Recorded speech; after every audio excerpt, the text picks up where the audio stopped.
Angelo. So we're now on, like, this is the video, and so this will be on YouTube. So I just want to say g'day to the viewer on YouTube. So viewer on YouTube, Angello Floresco. Angelo, viewer on YouTube. And on YouTube. And yeah, so viewer, it's like awesome to have you here. We're going to be having a chat for episode 46. And you know this already because you clicked on the video, but we're going to be talking to Angelo today about his blog post, which was published on the 11th of August, called Dating and Loneliness, and it's his reflection. So if you haven't read it, there's going to be a link in the episode description. And the thing, like, Angelo, I don't want to sort of, like, I haven't pressed go on the podcast bit yet, but it was awesome. It was awesome. Like, it was so uniquely your voice. It was, thank you. Yeah, which is like, that's the reason why it resonates. Awesome, thank you. Yeah, it just was kind of, I guess, like a brief overview of just my my journey. There's more details, of course, but you know, 1,200 words. I think it was a good bird's eye view of what I've been going through. Excellent. It's the taster, the teaser. Yes. And I'm here for all the words, by the way, not just 1,200. All right. So you good? Comfy? Good. Yeah. Coffee. Good. Yeah. Okay, good. Viewer, you comfy? You got yourself a coffee? I would buy you a coffee, but like, I haven't worked out how to do that through YouTube yet. But I have coffee, so that's good too. And viewer, it's like getting to 6 o'clock in the afternoon in Vancouver, where Angelo is, and he's drinking coffee, so he's living life on the edge. It's getting to 11 a.m. Yeah, yes. It's almost 11 a.m. here. Yeah, for me, coffee's a staple on Mondays until bedtime. Basically, there's so much to do. Just mainline it. All right. All right, let's. And I will apologize, viewer on YouTube. I have been, I've had an atomic cold, and I'm still sort of feeling the lingering effects. So, you know, I apologize if you hear, like, you know, terrible coughing. It's not fun or pleasant. It's not been fun or pleasant, but yeah. Anyway, let's go.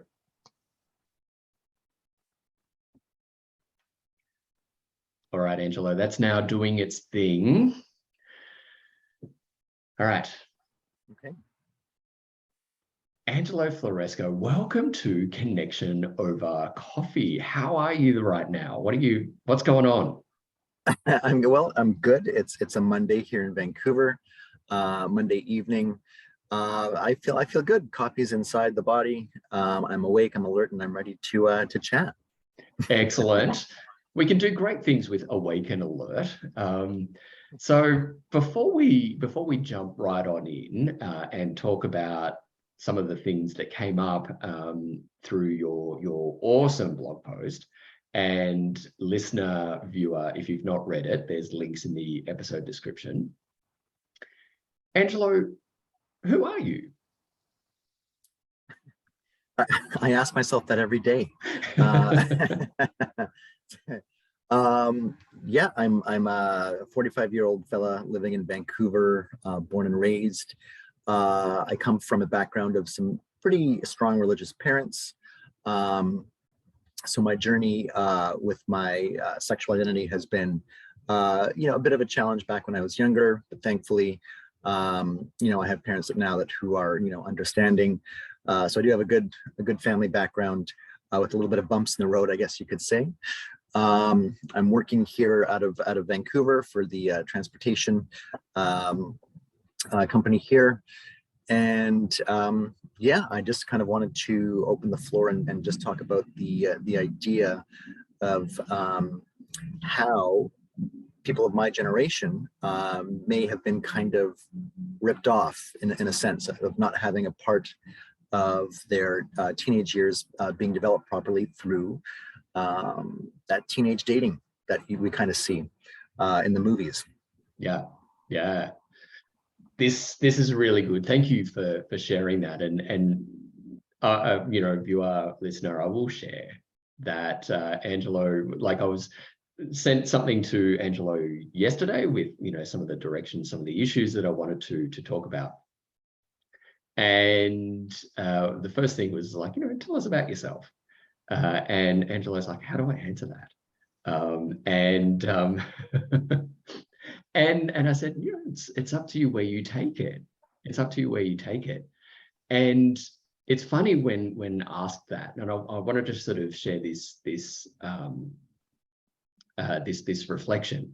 And you know, I shared with you, Angelo, that when I'm asked that question, I often sort of just freeze, like deer in headlights. You know, it really is just like, I don't know, I'm kind of like everything, and like, how do you encapsulate yourself? And it's almost a trick question. It's almost a trick question. I just have to remind myself, you know, don't tell them my credit card number and my passport number, and we're good. That's everything else is on the table. That's really the only thing I should aspire to do. Everything else is fine. Yeah. Yeah, I think that's a very valuable life lesson, almost financially valuable too. A good parameter to set when you know, introducing yourself. Yeah, right. Well done. Well done. So yeah, one of the things, because it's interesting where we take that. And I used to take that to what I did as a job. Sure. And, you know, because that was my identity. It is. You're there 40 hours a week. It kind of consumes you in a way. It owns you. So, and it's a big part of your life.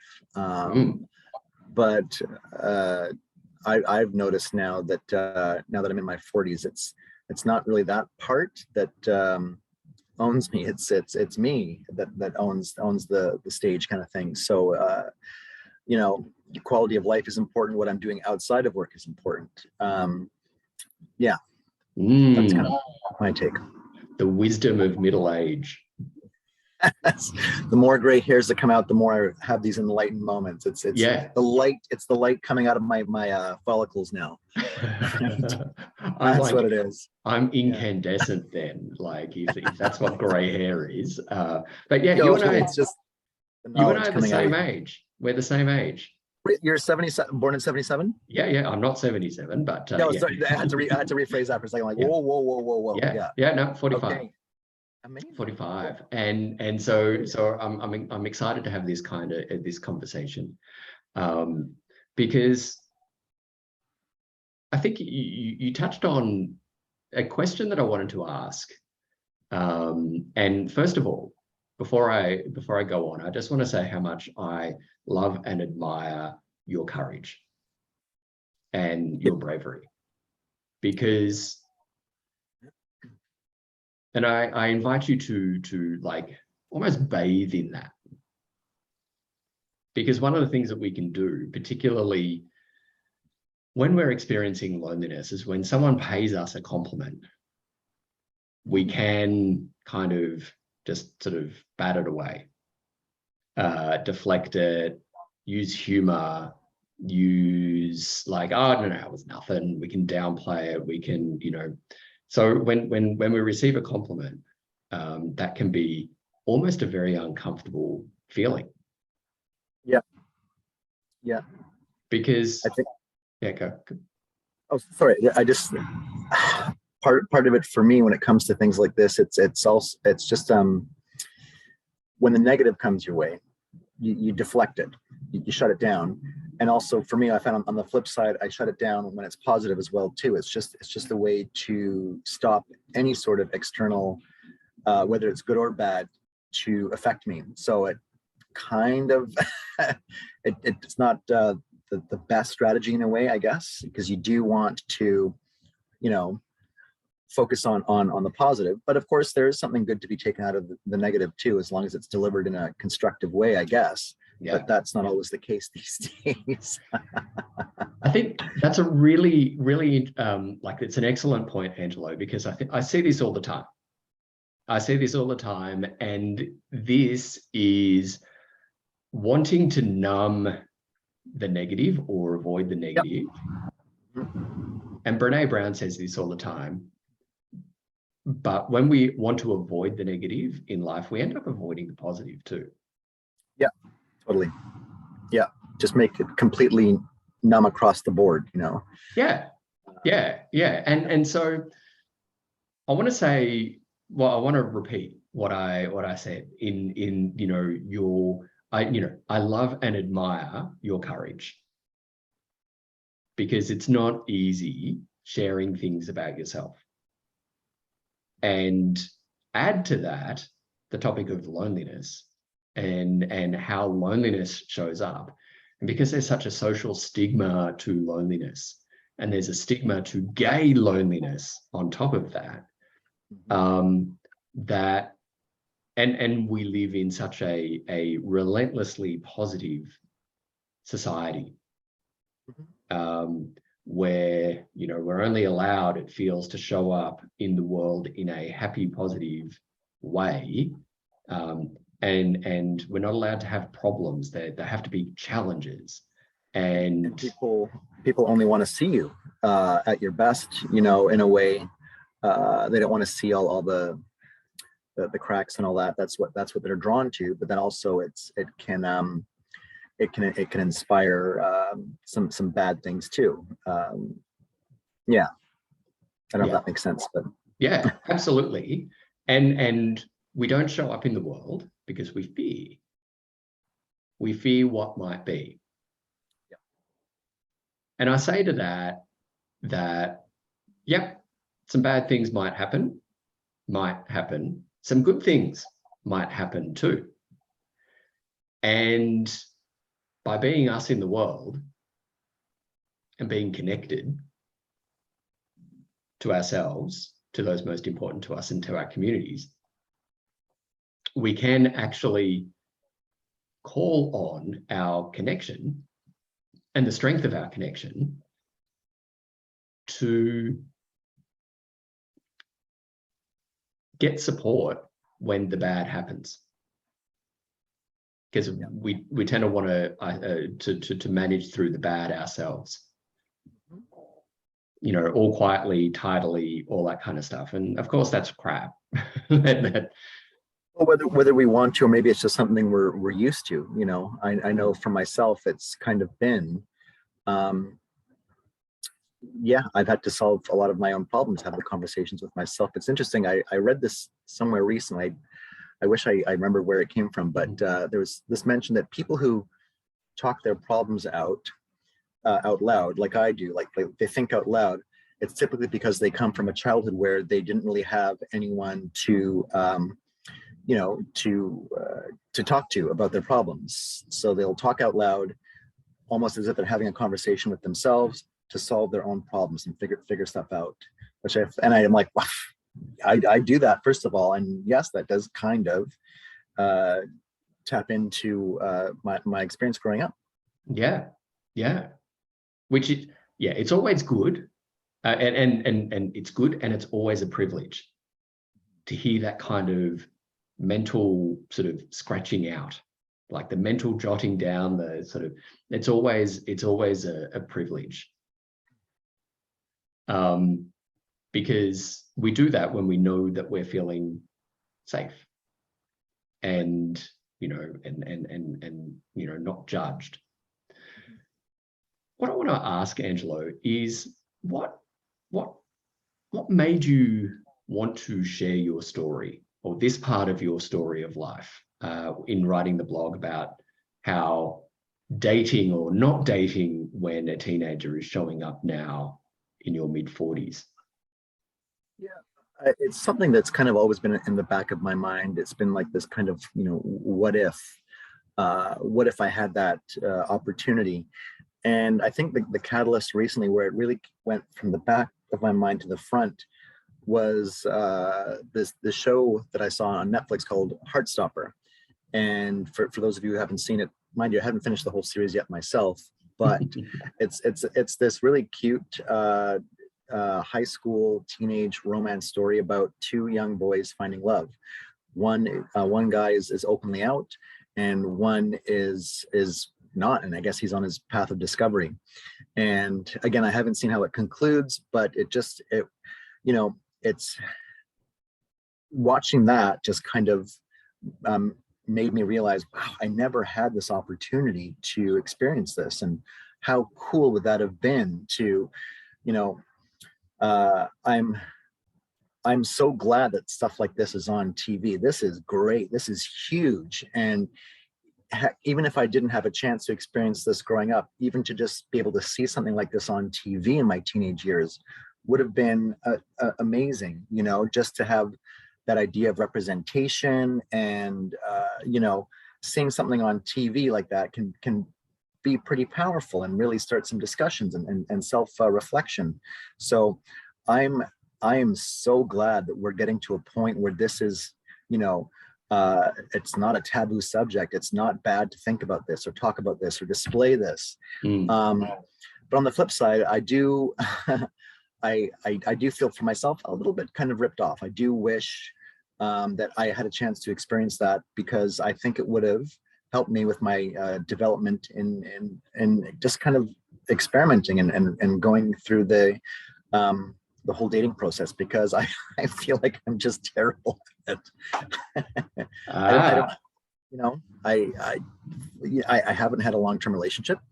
I think the most I've been through is 2 or 3 dates, and it's almost like I don't know what to do. What's next? It's like I feel like I have to follow this script, but I don't know what the script is, and I'm obviously doing some sabotaging here, because I just feel like I don't have the experience or the know-how what to do. So that's kind of where I feel my experience has lied in. Thank you. One thing that came up for me there was when you, and I'm calling out a story that I just heard, that, and this is what I do. I pay attention to the words that you say. Yeah. And what came up for me when you said that, I'm obviously terrible at it. I'm obviously terrible at it. And yeah, I can understand how that's almost like a passing statement, because, evidence shows that it hasn't worked out for me, and it's almost like the evidence is the lack of evidence. And, right. But I want to come back and challenge that story. Okay. Because that story is really powerful. And that story, in all of us, those stories that kind of drop in what we're saying, and those stories reflect a belief about ourselves. Right. And those beliefs always can be challenged in a kind, loving way, much like I'm doing now. So with an abundance of kindness and love. But I want to ask sort of almost a scientific question, right? Because this is how we challenge a belief. Don't ask me to do the alphabet backwards. Okay? That's not going to fly. Listener, viewer, alphabet backwards is how I get people to do a sound check before we start recording. So Angelo couldn't do it, but I had to politely decline.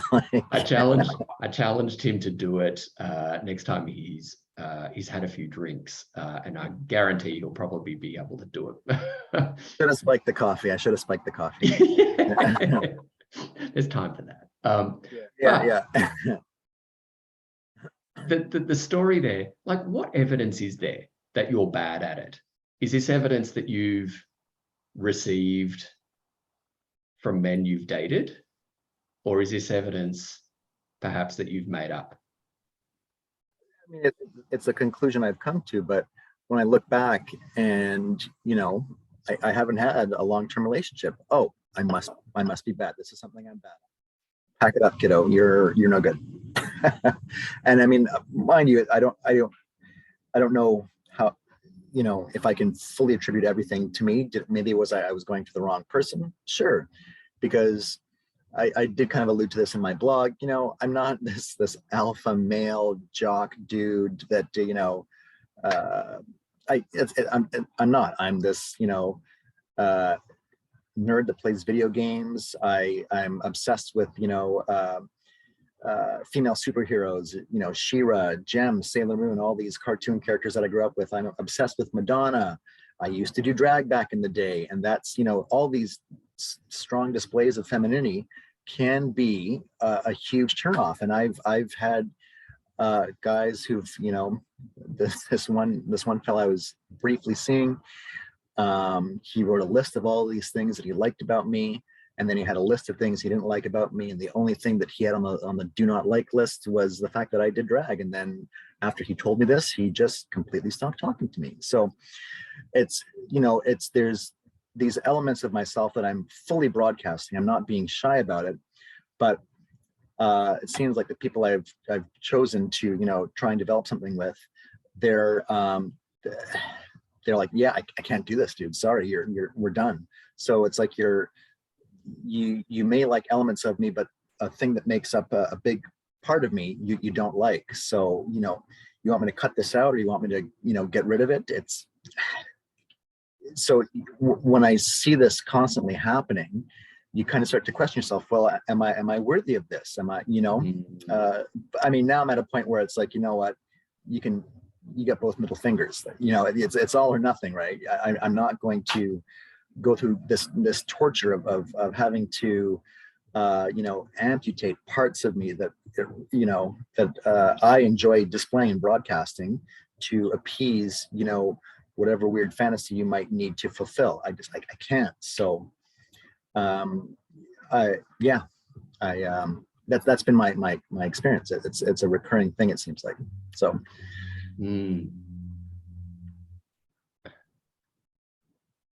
There's so much going on in me right now. I feel like I just threw up on you. I'm so sorry. No. Okay, like I'm not having any of that. Thanks. Like we're here to have this conversation, and like there's so much in there. But you got to the point that I was going to ask about, okay, and it's worthiness, right? Sure. And because that is like it feels to me that the part of your journey through life, and regular listeners and viewers will know that I don't like using the word journey, but I say it all the time. Kind of sounds like it's, you know, we're on Australian Idol, or, you know, something like that. We're on a reality show, and, you know, we're talking about our journey through season 1 or something like that. But our path, I don't know. Yeah, our path, or, you know, whatever it is. But for a word that I don't like saying, I say it all the time. But it feels to me that you've had you've wrestled within yourself about your worthiness. Yeah. And with the kind of the dating, the relationships as the subject, the catalyst perhaps for that wrestle with worthiness. How does that sit? Does that seem right? Oh, yeah, worthiness is something that I struggle with, even just outside of relationships in my professional life. Am I good enough for this job that I'm doing? Do I deserve, you know, what I've created for myself? It really is. I seem to be a lot of the times my own best bully, and the voice is still there. I feel like I've got a better grip on it, but I feel like I've come to this realization as to, you know, why this voice is such an asshole to me. You know, why do I keep, you know, really shitting on myself? And I'm. It seems like after just kind of talking it out with myself as I do, you know, I'm doing this as a way to protect myself from being hurt by anyone externally. So, hey, you can't hurt me as good as I can do it. You know, I'll do a way better job than you. So you stop right there. You know, so it's almost like trying to get every part of me calloused and you know, put the shields up kind of thing, just to make sure that no one else can do it. It sucks. It Yeah. really sucks. But now that I've identified it, I feel like I've got a better grip on it, and I can just kind of wrestle with that voice a little bit better. What's the price that you've been paying for listening to that voice? I've ripped myself off of a whole bunch of experiences. I've wasted time because of it. I've, you know, haven't developed the best relationship with myself because of it, and possibly other people. Just fully, I've removed potentially great experiences from myself because I let the wrong message through. You potentially ripped yourself off. Yeah. Because you didn't think that you were worthy of them. Yeah. Yeah. You don't get to pass. You stay right where you are. Yeah.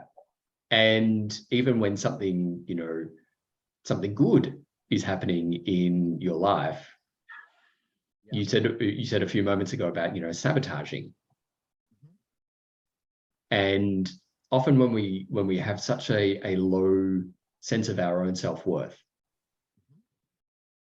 or no sense of our self-worth, when something good happens to us, whether it's a relationship, whether it's a friendship, whether it's a compliment, whether it's a gift that someone's giving us, whether it's a job or a promotion or anything like that, we can sabotage it. Yep.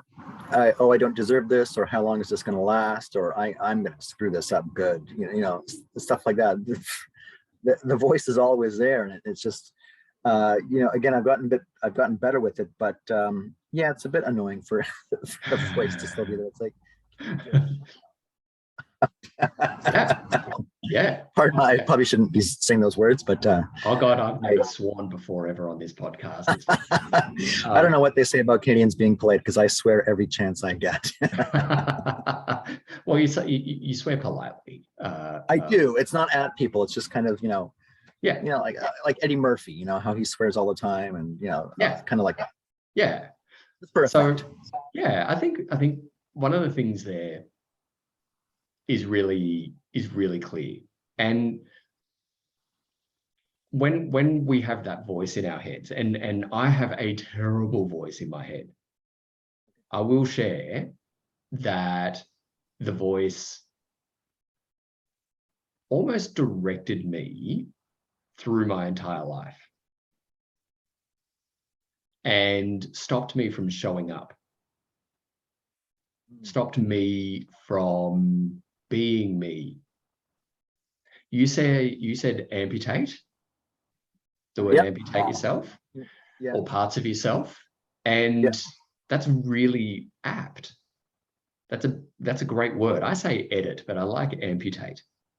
So if you hear amputate coming out of my mouth from now on, you know, you just know, Angelo, that that's from you. Episode 46. Yeah. The amputation episode. Put the reference point in there, or whatever, the footnote, or, you know. Yeah, exactly. You did that. Well done. But one of the things that like, you know, when you said that you edit yourself, you've amputated parts of yourself, or now resisting the call from others that you feel to amputate parts of yourself so they find you more pleasing to them. Yeah. That really landed with me. And I'm going to say that really landed with the viewer and the listener, because when we're growing up, so we're accepted because we don't sit in the norm. Mm-hmm. We sit, you know, on the margins, it feels sometimes, of society. So we're accepted. We edit those parts of ourselves. We amputate, we hide those parts of ourselves which others don't like, or may not like. We haven't gotten confirmation of that. We haven't had someone who's done us the service of writing up a pro and cons list.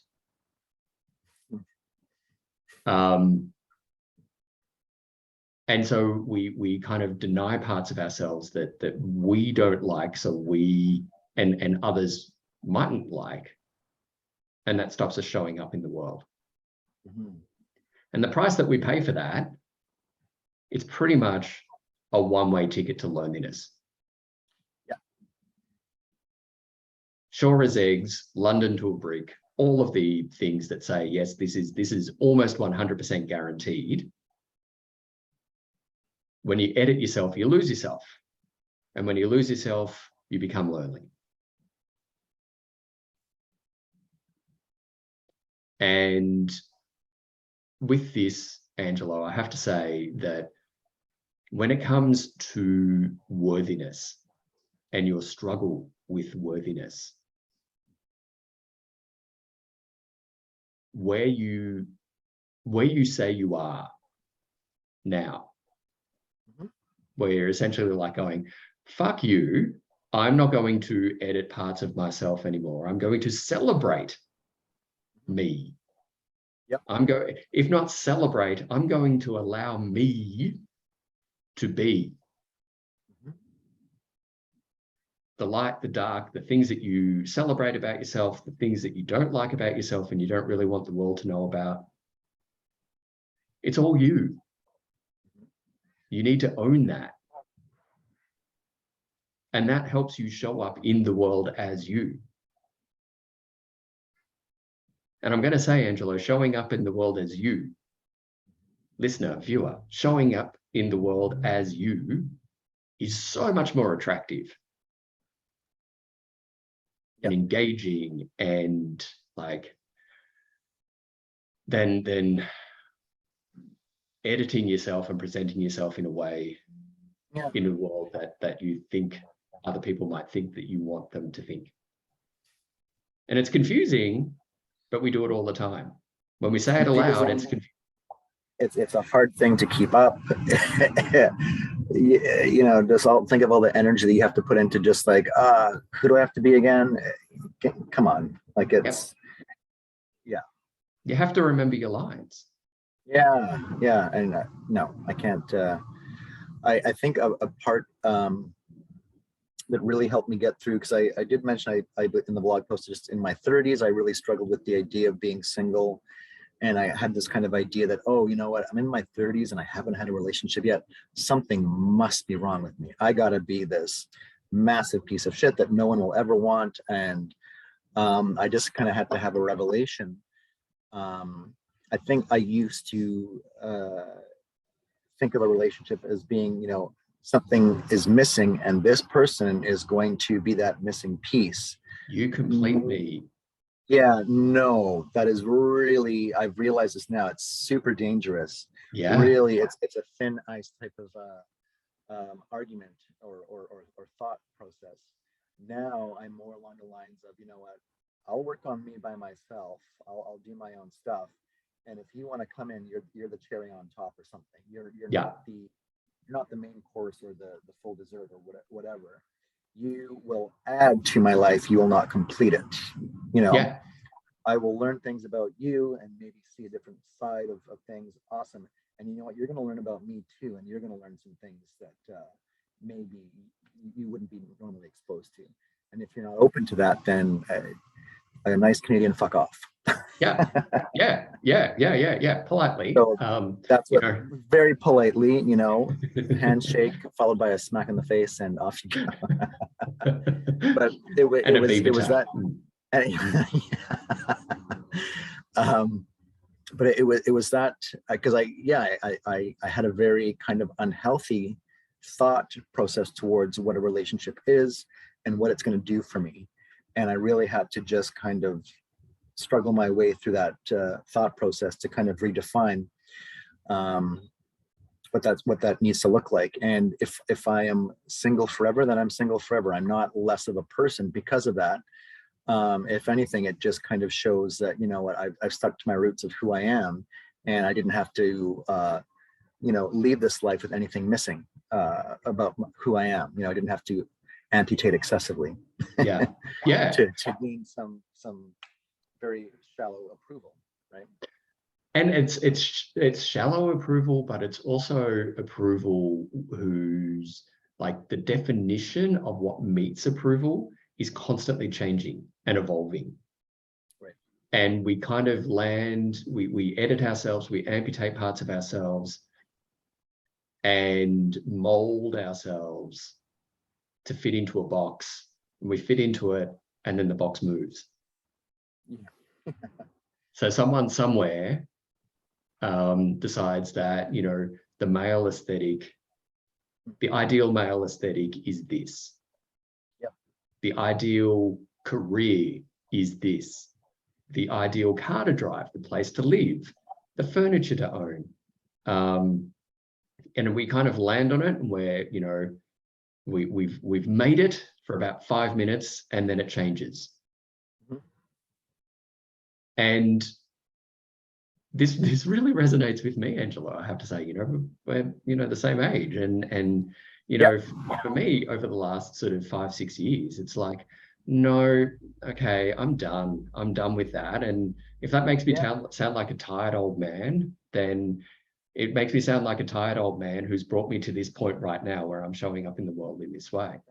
That's the words of an enlightened man, and that explains all of the luminescence coming out of you now. Right? You're enlightened. I'm sorry, that's what it is. I'm gonna have to put Christmas lights in the beard now, just to, you know, all year round I'm Santa. That's awesome. but one of the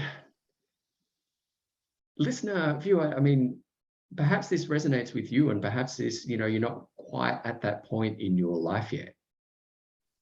But one of the things that I want to say right here is that, like, a big lesson to learn and to reflect upon is how you're editing yourself to fit in, how you have edited yourself to fit in, and perhaps for very good reason. Very, very good reason. It kept you safe. It stopped you from being beaten up. It, like, physically beaten up. It may have stopped you from or lessened the impact of emotional harm being done to you, or mental, like physical, mental, emotional harm being done to you. So it's for very good reason. And Angelo, one of the things that you said, you know, about that the nasty inner critic that you have, I have one too. And as I said, you know, ruled my life. Yeah. I call him Joe. And Joe is named after the kid who when I was 14, like, just like was horrible, like such a bully to me, driving me to the point of attempting suicide to make it stop. And I was at boarding school.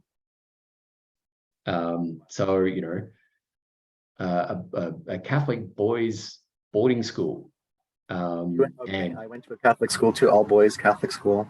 Yeah, we have very similar background. My goodness. So this is, you know, boys boarding, but then like co-ed day school.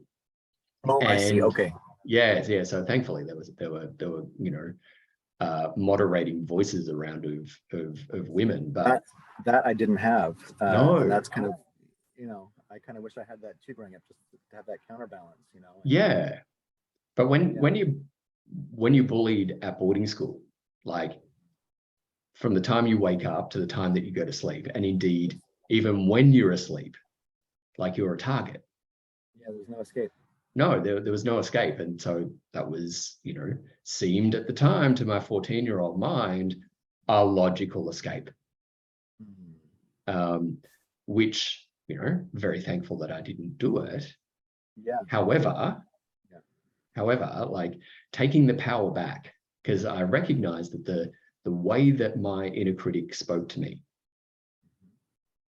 when I identified that it was, you know, came from the time that I was 14 and trying to keep myself safe, trying to keep myself from being seen and judged and ridiculed and harmed, that I took all of that on, and I just sort of did everyone the convenience of putting that into my head. And Angela, that's my invitation to you. is, well, first of all, like, name it. Name the voice. Yeah. Dick, do you say? Yes. Okay. Yeah. Okay. Like on Dick's credit card, is it like, Richard? Richard Floresco, or is it Dick? That would be too polite. No, he's just a dick. Yeah. Okay. But be kind. Be kind to Dick. Okay. Because Right. I mean that's general good advice anyway, but be kind to Dick. But Right. be kind to Dick because Dick is you. Yeah. And again, I do realize, why that voice is there. It's not to really truly paralyze me or hurt me. It is to protect me in a way from, everyone else outside. Okay, you know what? I can hurt myself better than you can. So if I can take this on, I can take all you bitches on. That's kind of the rationale behind this nasty voice, right? Just to put your dukes up, get ready. No one's gonna hurt you like I can hurt you. Yeah. So just and Dick, Joe, they manifest in different ways, like not different ways, but in many different ways, but in many similar ways. And so an invitation to all of us is to consider, like, how we, generally a work context is a really good way of doing this. And you've got an idea and your boss is there and, like, important people are in this meeting and you've got an idea. How do you start what you're about to say? Do you apologize? It's like, and I would do this all the time. I thought it was charming. I thought it was charming. And I would say words similar to, I don't know how relevant this is. This is probably really wrong. This is completely off topic or something like that. And I don't know how about you, Angelo, but for me, I began to fear, to the point of wanting to avoid it forever, the pause. That pause after I shared, where people would go, oh, yeah. And whatever was said after that, it was almost the equivalent in my mind. How I translated in my mind was like, that's really nice, Phil. The grown-ups are going to go and talk properly over here now. You get your crayons, you play with your Lego, you just, let the grown-ups do their thing now. I now know that, and you're nodding a lot. I now know that, my perspective, my insight was actually something that they'd never thought of before. And I've had the same experience, you see this volley of ideas happening, and then I've got something completely different brewing. And then in the back of my mind, because I'm in a very collaborative position at work, work on projects for building learning materials and all that. And I have a strong background in multimedia, so I always kind of approach projects with that sort of lens. And there's like an echo chamber happening in front of me of all these, really they're kind of stuck in a certain path, and then I'm almost a bit too scared to speak up because it seems like it's so out of left field. Yeah. But I thankfully I have these constant experiences of I'm just surprising myself. So this is kind of a task too that I've given to myself. Just get your fucking ass out there and just surprise yourself with what you're gonna, how you navigate these types of conversations and these situations, and just be ready to surprise yourself at really what you've got to offer. And it really takes a lot of coaxing sometimes, and just I've got Dick on this side, but then I've got Coach Floresco on the other side just saying, go, yeah, come on, go, now's the time, pounce, jump, right? Yeah. And then thankfully I have these moments of like, wow, yes, they got it. I had to really explain it in such a way or whatever, but I do have these moments where I surprise myself with my contribution, but it takes a lot of coaxing. Yeah. You know. And so what about then in your like relationships? Like relationships with other humans may or may not be like romantic relationships, but like platonic relationships, or but let's sort of have the coverall, the umbrella term of relationships. Yeah. How like if you're doing it at work, if you've had that realization at work, Yeah. have you had that similar realization about how you're showing up and contributing in interactions with other humans? Yeah, I mean, I just feel the way I interact, I don't always need to be jumping in and voicing my opinions, and I'm a bit more of the introverted side than extroverted. I like to say that I'm a fake extrovert. I enjoy being around people, but I also really do enjoy that that quiet time. But when it comes to if I feel that I have something that's worthy to say, I'm talking about my circle of friends here. I don't feel out of place by speaking up or adding to the conversation. Yeah, I do have a really good circle of friends now. Thankfully, it's taken a few iterations of social groups to get through. Like I mentioned it in the blog post. When I was in my 20s and I was finally out and I found my tribe. There was people that I shared interests with, and people who really got me. And it was finally like I had this ability to explode and really be myself and just have fun. And that's kind of why I mentioned I didn't really think about intimacy because I was getting to actually interact with people and be social. So it's like almost like this whole idea of being social was a brand new thing for me. Yeah. And intimacy just kind of it didn't matter at that point because I have friends now that get me and I can crack jokes and they get the references. So that's what I meant when I mentioned that I didn't really care about intimacy at that point. It's just because I was so enthralled by having this new experience of having a social circle of people that I got. But sorry, that was really a roundabout way of getting to the point. No, because intimacy, I think is that not intimacy? Sure. You're right. It is. Yeah. It is. If you felt that you were showing up, I mean, while it may not have been, intimate in that kind of romantic, right, sexual intimacy, let's say. Yep. Intimacy, there's a certain intimacy in showing up as you are in that moment. Right. Yeah. Does that reframe things for you? It does. Yeah. I think it is typical just to kind of equate intimacy to, strictly romantic or sexual, but no, there's different levels for sure. And I also just, when you're mentioning about yourself as a teenager, I realize now looking back, the idea of amputating was kind of a learned behavior to protect myself because I did that. And that's why I think it was,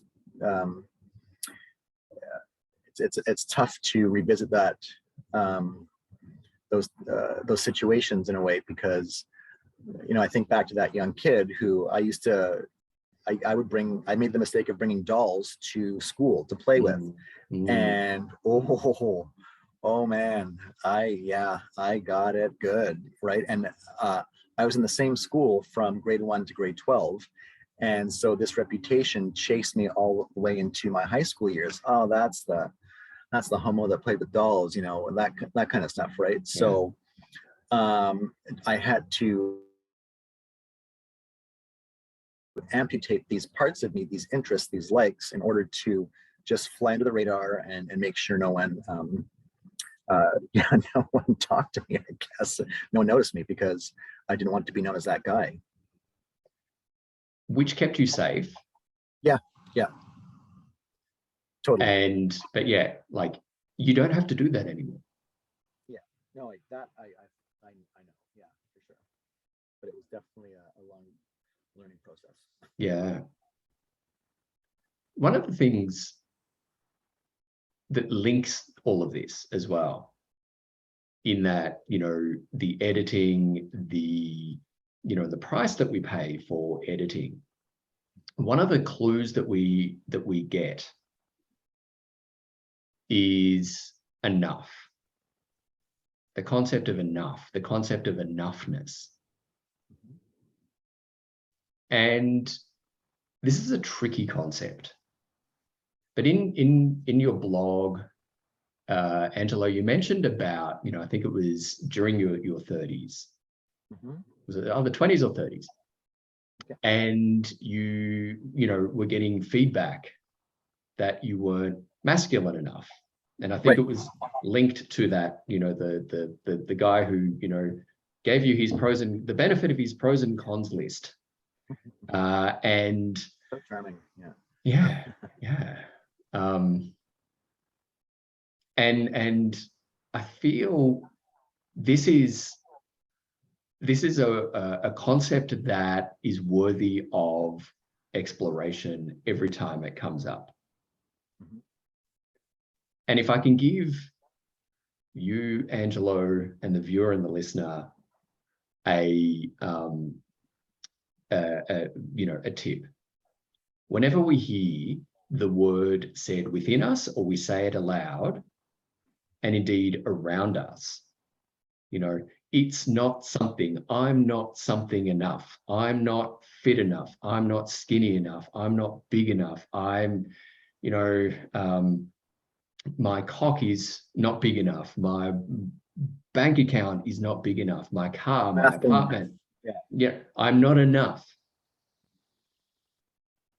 I'm not enough. That is like that enoughness and Dick, that enoughness and Joe, that's kind of like Dick and Joe's calling cards. Right. Yeah. That's how we know that Dick and Joe are active. Yeah. And the advice that I give is almost like a doctor tapping your knee with that funky little hammer to test your reflexes. Needs to be, who says? Who says? Who says? And generally, and rarely, the answer is, well, this is the established fact that I know within myself.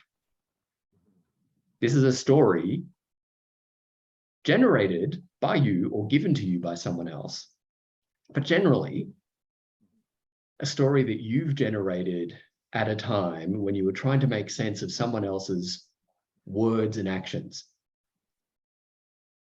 And at that time, you may have made 2 + 2 = 17. And you've been carrying around 17 as the answer to everything in your life that has something remotely to deal with this. And so when you get feedback from someone who says that you're not masculine enough,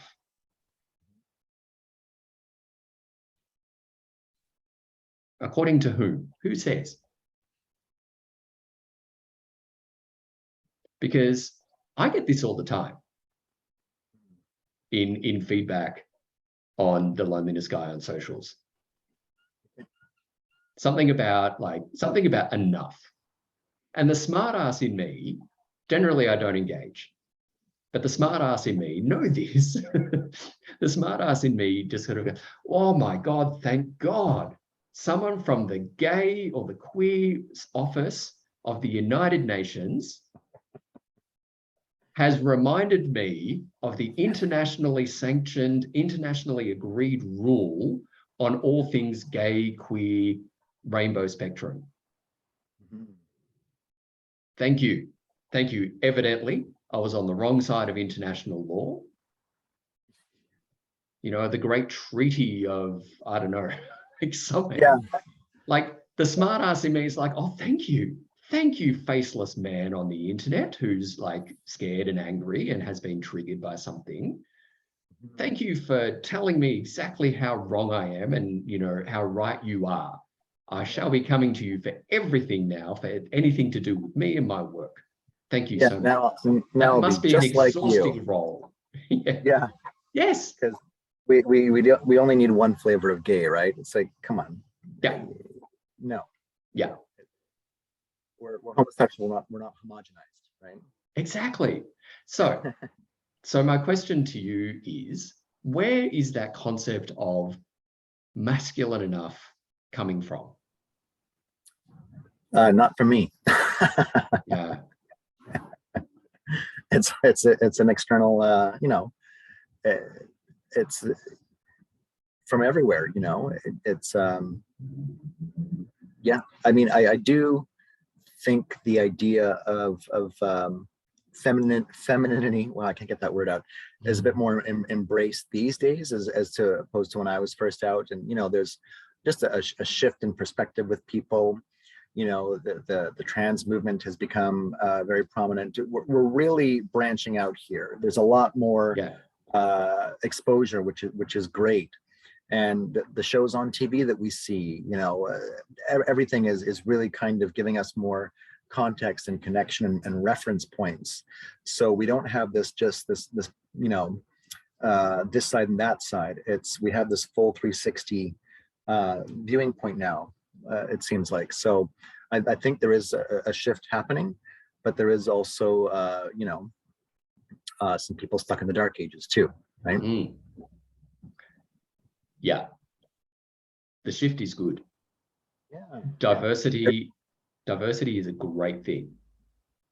Yeah, I really generalize that by just kind of throwing some words here and there. But I mean, there's a lot more going on than when I was first out. And the acronym has expanded. The pride flag has expanded. Yeah. We are an inclusive group. So and if we have to show our straight brothers and sisters or people from different cultures how it's done, then let's do it. And I think while that evolution is a fantastic thing, that is an absolutely fantastic thing for the community to do, because it helps more people feel like they belong. Completely. Yeah. And humans always want to belong. Yeah. When, like, it's one thing for community and society to evolve in however community and society evolves. But the individuals within that community, the individuals that make up society, we're all carrying these stories within us about our worthiness for love and belonging. We're bringing those into the conversations. And so we can kind of occupy, and loneliness is a paradox. Loneliness is rich in paradoxes, where we can both be in community but not feel like we're there. Where we can be there, but we don't feel like we're worthy of being there. We can be in a relationship, but not feel like we're worthy of being in a relationship. Yeah. We can show up in the world in a certain way to help that we feel that we belong, saying the things, wearing the things, looking like the thing. But the paradox is you can do all of the things but still don't feel like you belong, because you're carrying around all this shit that stops you from turning up, from showing up as you.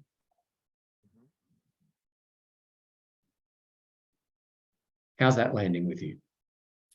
Yeah, it just, that kind of brought me back to my 30s when I was, running in these social circles where I had this, all these friends just pouring out from everywhere.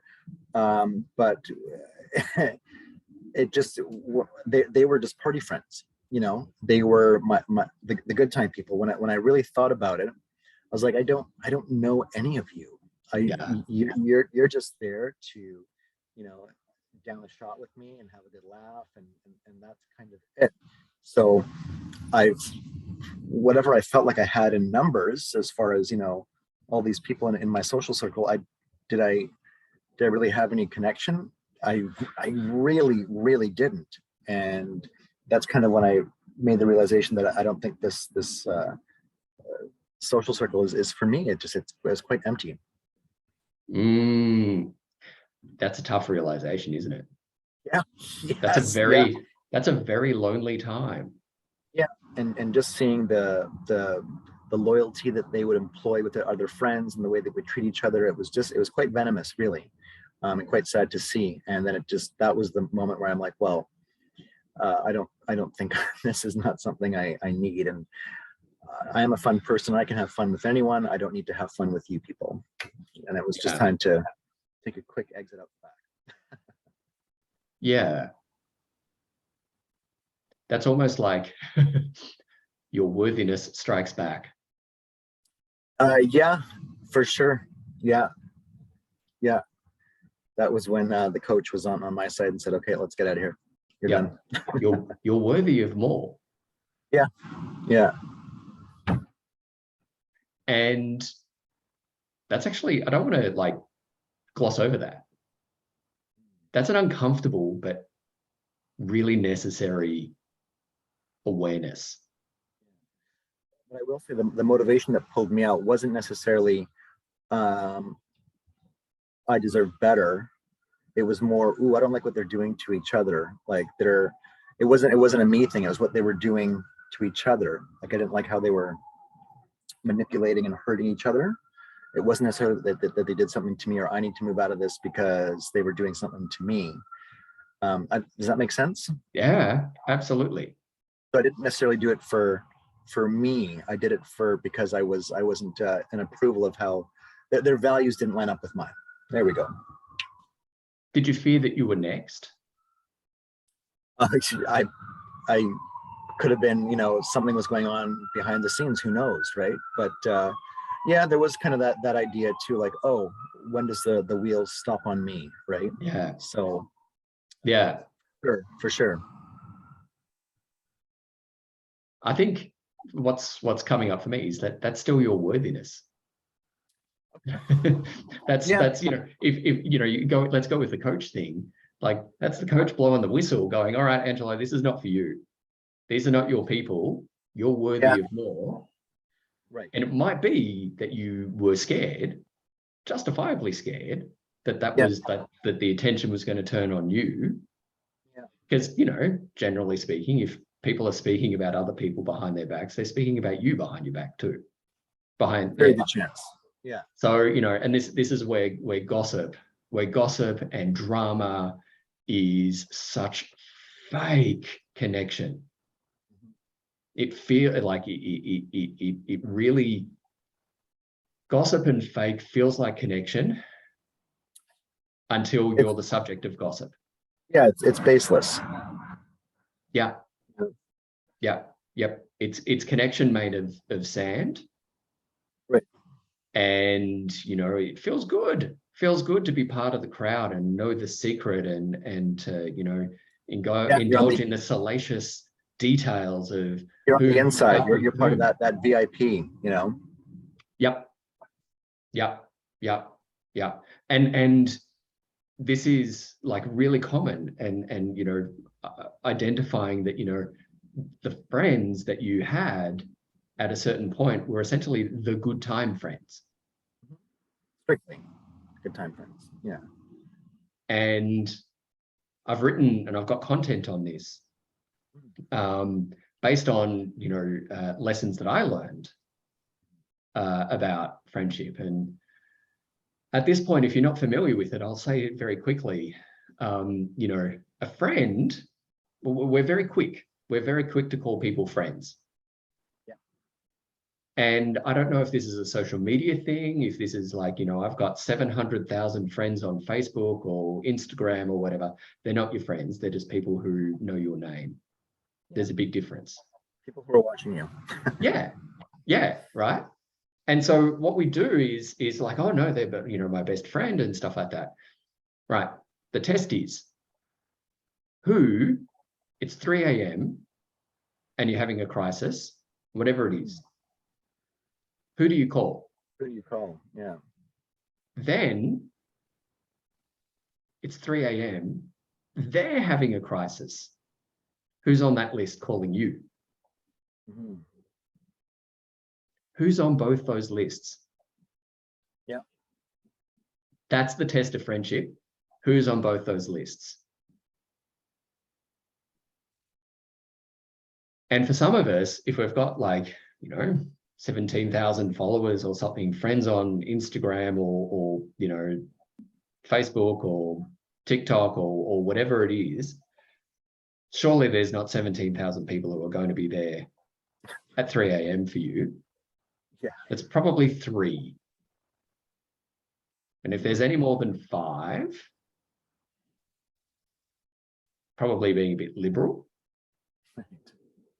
But if you've got 3, you're winning at life. Yeah. They're the people who, when you're at your worst, they're there for you. When they're at their worst, they're reaching out to you and you're there for them.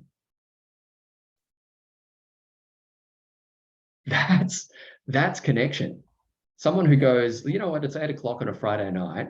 Let's go and have a few drinks, get a bit loose, see what's going on. Great. Have those friends. They're people to hang out with. But one of the things when we're experiencing loneliness, and you had this moment, Angelo, of like, no, fuck this. I'm not putting up with this shit. Yeah. But one of the things when we experience loneliness, we can be terrified, absolutely fucking shit our pants terrified of making that go, no, making that decision of like, no, yeah, that's not for me. You're not for me, because we are terrified of what happens next. I totally was. I was. I'm like, I don't know if I can do this.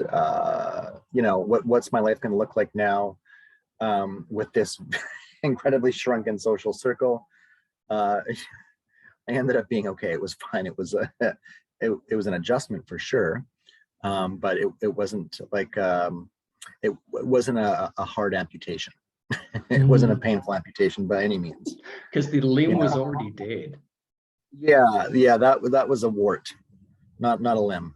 Yeah. Okay. Oh, good one. I like that. That caught. Maybe I didn't just like the coffee after all. I'm fine with that. It's like you coffee brewed from the water of the font of wisdom.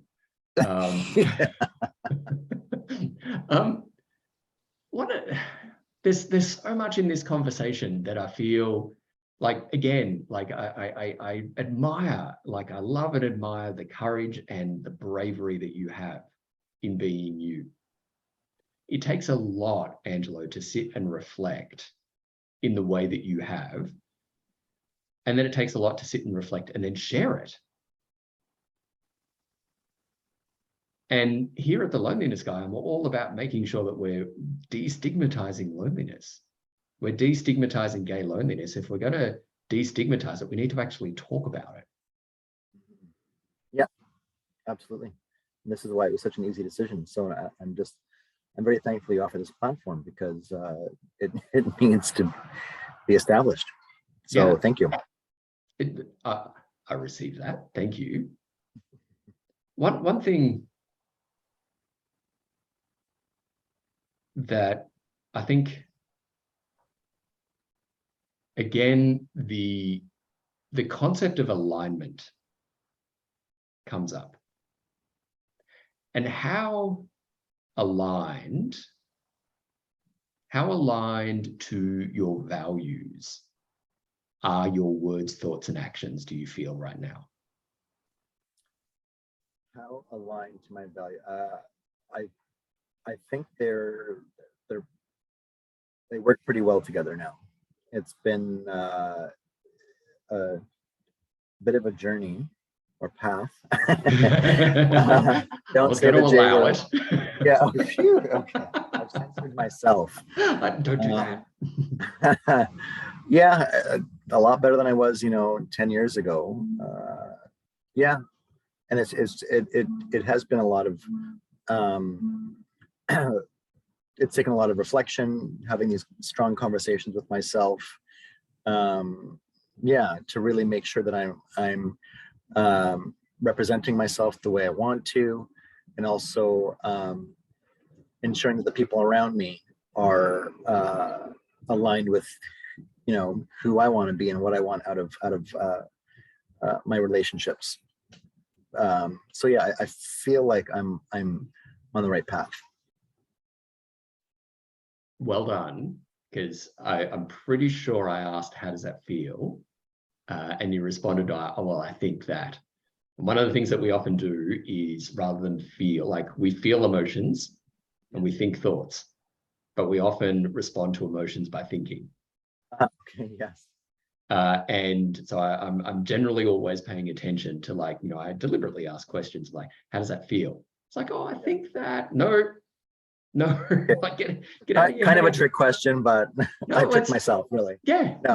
but you said, you know, I feel like, you know, this is more, essentially more aligned. Right. Okay. One final sort of concept I wanted to explore in having, you know, that I'm big in fork in the roads. Yeah. Okay. And where we sort of go, all right, left, right, left being the same, right being something different. And when we're not feeling worthy of something, we keep going left. We keep going left. And the path to loneliness is paved by going left all the time, or more often than going right. And we imagine going right being terrifying and scary and all of that kind of stuff. And, you know, it's generally never as bad as we've made it out to be. Mm-hmm. But one of the things that you've said a couple of times through the conversation, Angelo, which I have to say is, like, absolutely nourishing my soul. And the thing is, like, you know, I've had some hard conversations with myself. And I just want to explore that just a little bit, and just quickly, because one of the things that we do when we're lonely is that we can often want to go within and fix it ourselves. Yeah. And that can work. That can work, and, like, you know, the sheer force of will and all that kind of stuff. But it kind of negates the point of loneliness. Right. Because if you had the answers within yourself, like, from day one, like, we'd learn that shit at school, we'd graduate high school and never need to go to university because we're done. Like, we've got it all sorted within ourselves. And so I want to just explore that. Like, was that, you know, solely within yourself that you did that? Or were there people by your side?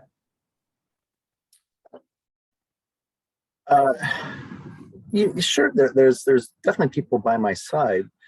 You know, now in particular, I do have a good circle of friends, but also I do have to kind of, you know, whenever something doesn't go my way or goes wrong, or, you know, doesn't work out the way I anticipated, you know, the only thing that when I get some really shit results and I'm feeling really shit about it, you know, the only thing that kind of gets me through is the idea that, you know, what did I do? How did I contribute to this to get myself here? You know, let's say I had a big argument with someone and, you know, it just got really ugly and that person was fully in the wrong. Fine. Okay, whatever. But, you know, what did I do to really make this kind of fall apart? Because I can't control or manipulate or have any, you know, power over what this person or what this situation has done. I'm the constant in this equation. So, you know, in order to avoid this happening again, I've got to do something to fix this, because I can't sit here and wait for the situation to change on its own, or that person to wake up and be like, oh, I was an asshole, you know? The only thing that really helps me get out of bed the next morning when something bad has happened is, okay, I got to change something here. Whether it's like, okay, this person's an asshole and he's out, I can't deal with this person anymore, or maybe I need to approach with a bit more empathy, or, you know, just listen more. I don't know, but yeah, a lot of it is it's my life. So I can't just go around pointing the fingers all the time because I have to. No one's gonna offer me that sort of level of I'll fix it for you. You know what? You know, it's like winning the lottery kind of thing. Yeah. You know, Yeah. it's too much of a lucky type of wishful thinking. Like, oh yeah, the whole world's fallen down, everything's, you know, and I'll wave my magic wand and fix it for you, Angelo. No, I gotta rebuild myself and change. And you know, I also do like to think about that the definition of insanity, doing the same thing over and over and expecting a different result. Going left, How going many left, going times left. how many times have I knocked myself into the wall there, just thinking, okay, this time is going to be different. I've done Yeah. exactly everything the same, but for whatever reason, the stars are aligned and I'm going to do this exact same method and off we go. So yeah, yeah, no, I do have good people supporting me that I can bounce ideas off of. But initially, or most of all, you know, it is me that's in control here, and I have to kind of navigate this myself. And it is always my contribution to that situation that's helping to shape what's gone wrong. So I've got to, you know, reevaluate that or reassess that, right, and figure out something new. I love that, because you know, what you said is absolutely true. And when it comes to loneliness, when it comes to anything sort of like bad in life, yeah, you know, it's yours. Yeah. Your loneliness, when it comes to loneliness and worthiness, that's an issue that you have to deal with because it's yours. And no one is going to come along like a fairy godfather and wave his magic wand and fix it for you. And you know that. Yeah. Yeah. But when it comes, but you know, you don't get to do that work by yourself. Right.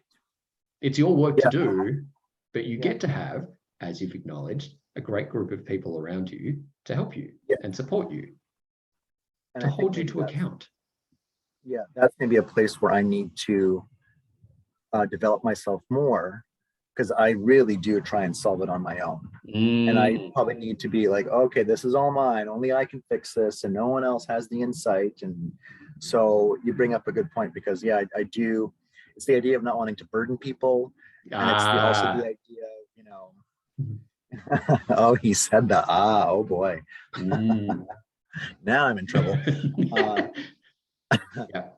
Yeah, definitely the idea of burdening people, and also, you know, oh, I got this. I can figure this out. I got myself into this. I can get myself out.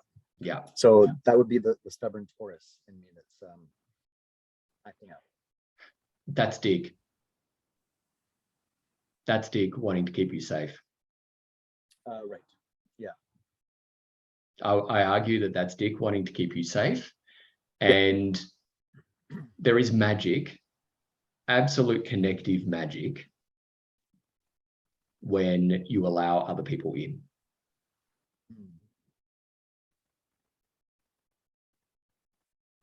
And it's, by other people, it's not everyone, because it's a privilege. It's a privilege to be let in. Yeah. But yeah, absolutely. Like you've made it this far. But when it comes to, you know, uncomfortable thoughts and feelings, you know, when it about loneliness, the whole, you know, it's my problem. I got myself into it. I need to get myself out of it. Yeah. Dangerous. Right. Yeah. And that, to me, is a response rooted in shame. Yeah.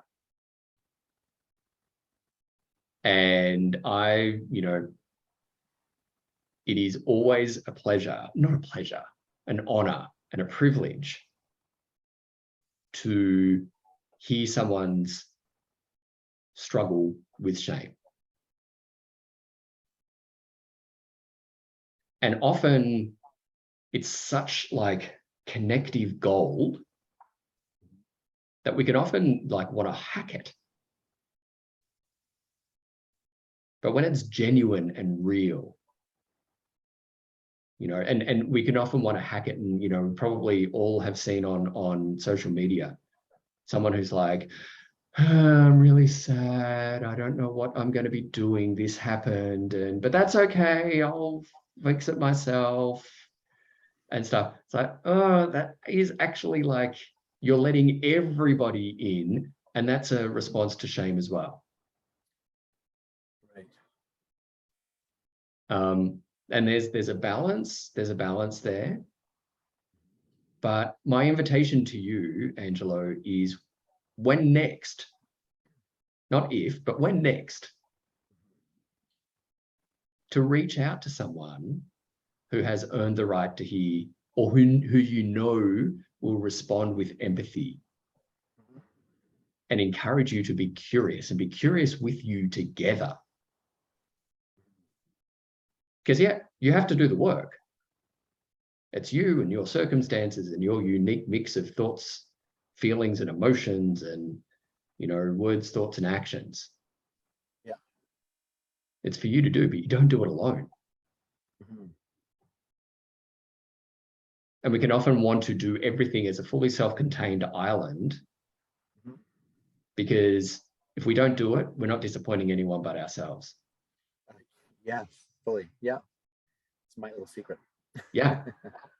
And we'd much rather disappoint ourselves than we would anyone else. Oh yeah, you don't want that on stage, full broadcast. Yeah. But it's not full broadcast. Right. And you try something new, you got to fail. Mm-hmm. It's not going to work out first time. You're not going to get the results you always want out the gate. But God, it's so much better when you're living life with someone else in your corner. Yeah.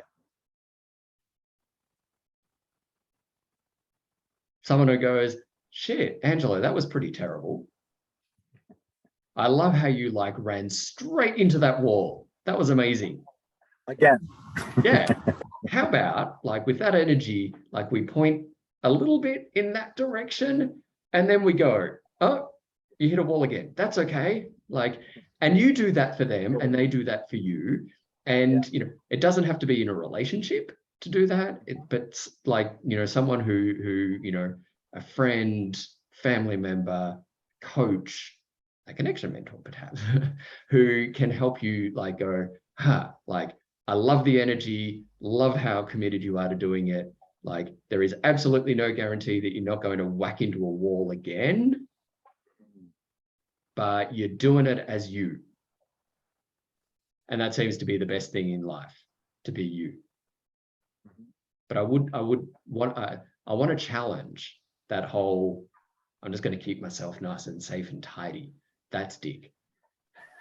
Yeah. Yeah. That's a dick move. Yeah, that's a dick. Oh, dick. That's definitely an area of opportunity, and thank you for bringing that to. I never got my thoughts to that direction, so that's some good insight. Yeah, that's what I'm here for. That's what I'm here for. One of the things that, and I want to sort of finish up on this post, on this part. So dating and loneliness now, and the date, and how. Are you dating at the minute? Are you out there? So I was in school for the past 5 years, and I just wrapped up in springtime. So a lot of stress has come off my back. I still have a good amount of stress on me, but it's not to the extent. I'm not surrounded by deadlines. So the timing has been good. With we've had great weather here. The world's opening up again. So yeah, I have been kind of getting back into the field, and I'm just doing it just out of let's put yourself out there, no expectations. Let's just get back in the game, kid. my advice to you is this: it's great to put yourself out there, but please, Angelo, the world is waiting for you to be you. You've been waiting for you to be you. Yeah. And so that advice, we need to put the emphasis on a different syllable in that sentence of putting myself out there, right? Put myself out there. And Angelo, like, I feel like just so privileged to have had this conversation with you, because yourself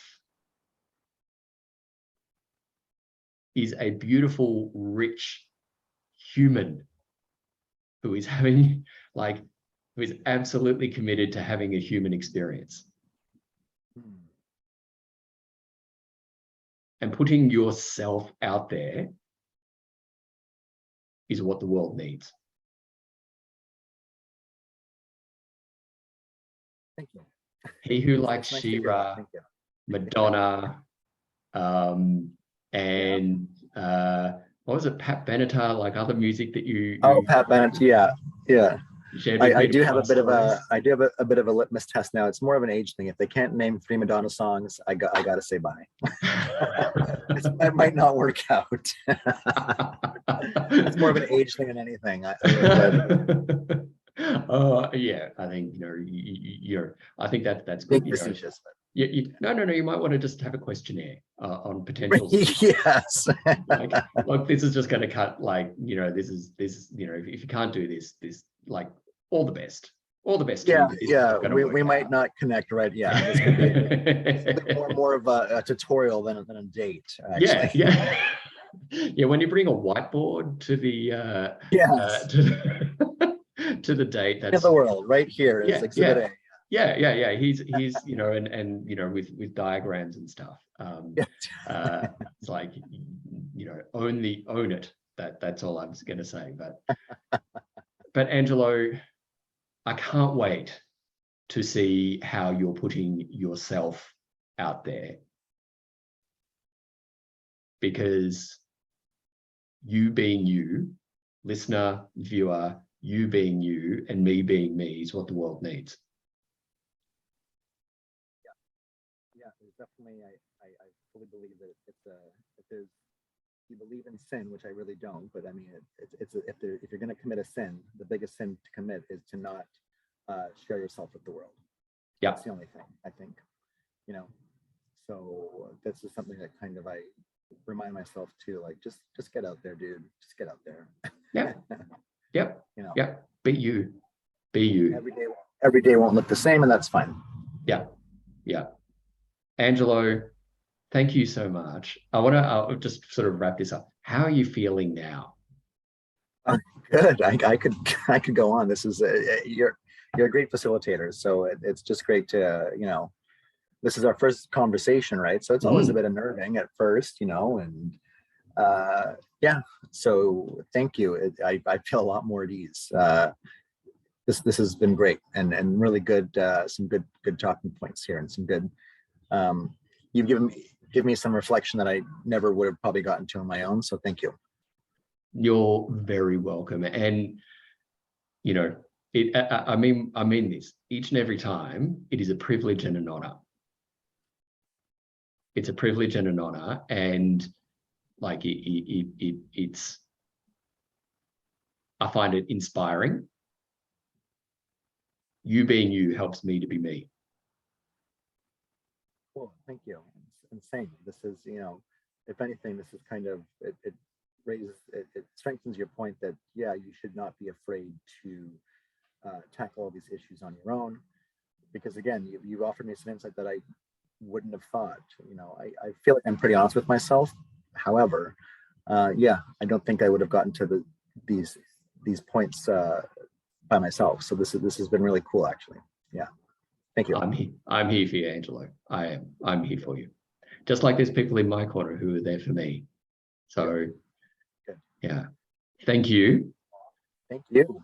And so thank you so much for joining us for coffee today, Angelo. And I can't wait to see how you show up in the world from now on. Thank you so much for joining us for Connection Over Coffee. My pleasure. Again, Phil, thank you for doing what you do. This is a huge service to the community. So please keep going. Thank you. I intend to. Thanks so much. Thanks, Angelo. All right.